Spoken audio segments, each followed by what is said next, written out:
जय माता दी दोस्तों, स्वागत है आप सभी का एक बार फिर से। माँ भगवती आप व आपके परिवार पर अपनी कृपा दृष्टि सदा सर्वदा बनाए रखें। दोस्तों, यदि आप अपनी लाइफ में नया कुछ सीखना चाहते हैं तो आप हमारे चैनल अक्षमा सक्सेस लाइव को सब्सक्राइब जरूर करिएगा। ज्योतिष शास्त्र में मंगलवार का दिन भगवान हनुमान जी को की पूजा पाठ और उपासना का दिन बताया गया है। कलयुग में हनुमान जी जागृत रूप में उपस्थित होकर अपने भक्तों के कष्टों का निवारण करते हैं।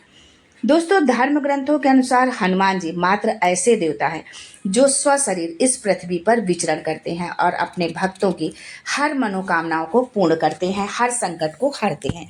इसीलिए उनको संकट मोचन भी कहा जाता है हनुमान जी को, क्योंकि वो मिनटों में संकट दूर कर देते हैं। जो कोई सच्चे दिल से उनकी पूजा आराधना करता है तो उसका बेड़ा खुद ब खुद पार लग जाता है। दोस्तों, मंगलवार का दिन हनुमान जी की कृपा पाने का सर्वोत्तम दिन माना गया है। वैसे तो आप किसी भी दिन, हर दिन आप पूजा अर्चना करिए हनुमान जी की, लेकिन मंगलवार का दिन जो है विशेष रूप से हनुमान जी के लिए को समर्पित है। हनुमान जी की पूजा तो वैसे आप प्रतिदिन कर सकते हैं, लेकिन मंगलवार के दिन आप हनुमान जी को विशेष रूप से प्रिय है। यदि हम हनुमान जी की कृपा पाने के लिए मंत्र जाप करते हैं, कुछ विशेष उपाय करते हैं, तो वो बहुत जल्दी प्रभावी होते हैं। यदि हम उन उपायों को या उन मंत्रों को हम मंगलवार के दिन करते हैं तो हनुमान जी को भगवान शिव का ही अवतार माना गया है। वो भगवान शिव के 11वें रुद्रावतार है।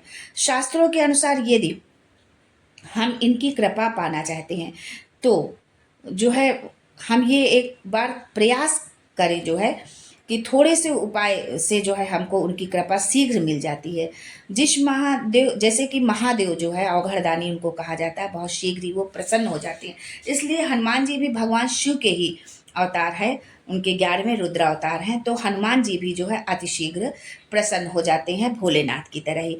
दोस्तों, शास्त्रों में हनुमान जी को प्रसन्न करने के बहुत सारे उपाय बताए गए हैं, लेकिन आज हम आपको हनुमान जी की कृपा पाने के लिए कोई ना तो उपाय बताएंगे ना कोई मंत्र बताएंगे। अ, फिर आप सोच रहे होंगे कि कैसे प्रसन्न होंगे संकट मोचन, जब ना कोई उपाय है ना कोई मंत्र है। कैसे पूर्ण करेंगे हमारी वो मनोकामना को, कैसे हरेंगे हमारे संकट।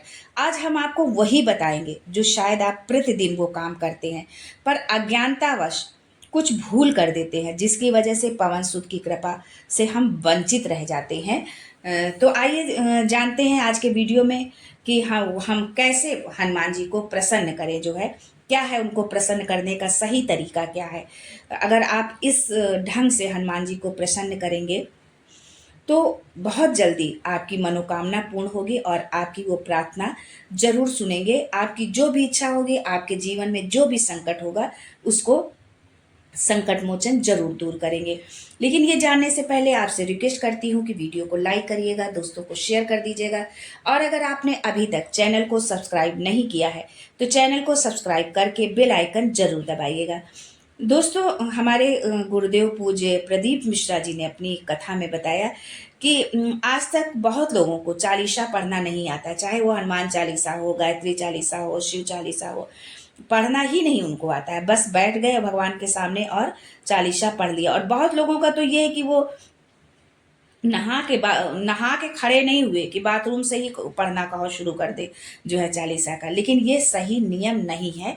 इसलिए हम जो है सालों साल हम पाठ करते रहते हैं और उसका कोई फल हमको नहीं मिलता है। उसका कारण यही है। चालीसा पढ़ने का भी एक नियम होता है। आप किसी भी देवी देवता का यदि आप चालीसा पढ़ते हैं तो उसका एक नियम होता है। अगर आप कोई लक्ष्य लेकर पढ़ रहे हैं, कोई कामना लेकर यदि आप किसी चालीसा का पाठ पढ़ कर रहे हैं, हनुमान चालीसा का या शिव चालीसा का या दुर्गा चालीसा का, तो आज हम हनुमान चालीसा की पाठ की बात कर रहे हैं कि यदि आप हनुमान जी की कृपा पाना चाहते हैं, संकट मोचन की कृपा पाना चाहते हैं और अपनी कोई कामना लेकर, कोई लक्ष्य लेकर यदि आप हनुमान चालीसा का पाठ कर रहे हैं तो उसका एक नियम है। बिना नियम के अगर आप पूरी जिंदगी आप पढ़ते रहेंगे तो भगवान की प्राप्ति नहीं होगी, भगवान आपकी कामना नहीं पूर्ण करेंगे, भगवान आपकी नहीं सुनेंगे। लक्ष्य लेकर यदि आप जिस भगवान की चालीसा पढ़ रहे हो तो उसकी मूर्ति, तस्वीर जो भी उपलब्ध हो उसको आपके सामने होना चाहिए। एक घी का दीपक आपको जलाना चाहिए। यदि आप हनुमान चालीसा पढ़ रहे हो तो जो है आप एक जो है पाटा रखो, चौकी रखो, उस पर कोई भी उनको आसन दो, उसके ऊपर जो भी तस्वीर है या मूर्ति है, जिस भी भगवान की चालीसा आप पढ़ रहे हो, तो उसका विग्रह जो भी है उसको आप सामने रखिए, घी का दीपक जलाइए। और आपको ये ध्यान रखना है कि जो आप दीपक जलाए, सर क्या होता है कि लोग खाने के लिए तो शुद्ध घी का प्रयोग करेंगे, लेकिन भगवान के लिए जब दीपक जलाएंगे तो उसके लिए पूजा का घी लाएंगे कि ये पूजा का घी है। तो ऐसे नहीं किसी भी देवी देवता की कृपा आपको नहीं मिलेगी और उसका पूजा का कोई फल आपको नहीं मिलेगा, क्योंकि खाने के लिए तो आप शुद्ध घी ढूंढते हैं, लेकिन भगवान के लिए पूजा का घी ढूंढते हैं। 150-200 रुपए किलो यदि जो घी मिल रहा है उसमें क्या शुद्धता होगी, तो हमारे दीपक जलाने का कोई अर्थ ही नहीं होता है। आप भगवान के सामने भले ही थोड़ी देर ही दीपक क्यों न जलाएं, लेकिन शुद्ध घी का दीपक जलाएं और गाय के घी का दीपक जलाइए, भैंस के घी का नहीं, गाय के घी का दीपक जलाइए। भैंस के घी का आप दीपक जला रहे हैं तो कभी भी हनुमान जी प्रकट नहीं होंगे। अगर बहुत ज़्यादा परेशानी है जीवन में, आपके बहुत कष्ट है, बहुत तकलीफ है, तो आप जो है हनुमान जी के समक्ष जो है तिल के तेल का दीपक जलाएं।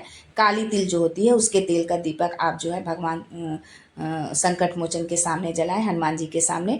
हनुमान जी के सामने जो है आप आसन बिछा कर के बैठ जाएं, पहले हनुमान जी को चौकी पर रखें, उनको बैठा लें, दीपक जलाएं और स्वयं जो है जमीन पर आपको नहीं बैठना है, आसन बिछा कर ही आपको पाठ करना है। आसन बिछाकर बैठ जाएं। बहुत तकलीफ है तो 3 पाठ प्रतिदिन आपको करना है एक आसन से। मान लीजिए कि आप बैठे हैं पाठ करने के लिए, तो कंटिन्यू 3 बार आपको हनुमान चालीसा का पाठ करना है। और दूसरी बात यह है कि समय का आपको विशेष ध्यान देना है। मान लीजिए 9 बजे आप पाठ करने बैठते हैं, तो हर दिन आपको 9 बजे ही पाठ करने बैठना है और ये आपको 11 दिन तक कंटिन्यू आपको करना है। प्रतिदिन आपको 3 पाठ रोज करना है 11 दिन तक। एक तांबे का लोटा ले लीजिए, कलश जो है तांबे का हो, स्टील का हो, जो भी आपके पास पात्र हो उसको आप ले लीजिए, जो है उसमें जल भरिए, एक सिक्का उसमें डाल दीजिए, उस जल के अंदर जो है एक लौंग डाल दीजिए। लौंग जो आप डालें वो फूल वाली लौंग होनी चाहिए, बिना फूल की नहीं हो जो है, और एक प्लेट से ढक करके रख दीजिए और प्रतिदिन टाइम पर बैठकर आप पाठ करिए 11 दिन। जब 11 दिन आपके पूर्ण हो जाए पाठ करते हुए, तो जिस भी कामना से आपने पाठ किया हुआ है हनुमान चालीसा का, बस वो सिक्का और लौंग कलश से निकाल लीजिए, जल का आचमन करिए और जिस काम के लिए आपने जो है पाठ किया है, जिस उस काम में आप उस सिक्के को, उस लौंग को और उस जल को ले लीजिए। मान लीजिए कि आप किसी से बात करने आपको जाना है तो आप वो जल पी करके जाइए। किसी से हाथ मिलाना है तो वो सिक्का और लौंग अपने हाथ में रख लीजिए, अपने पास रखिए जो है। इस तरह से यदि आप हनुमान चालीसा का पाठ करते हैं तो आपको अवश्य जो है उसके हनुमान चालीसा के पाठ करने का जो फल है वो आपको जरूर मिलेगा। और जिस कामना से, जिस लक्ष्य से आपने पाठ को किया है, वो लक्ष्य आपका जरूर पूर्ण होगा जो है। आज के लिए बस इतना ही। जय Sankat Mochan and thanks for watching my video.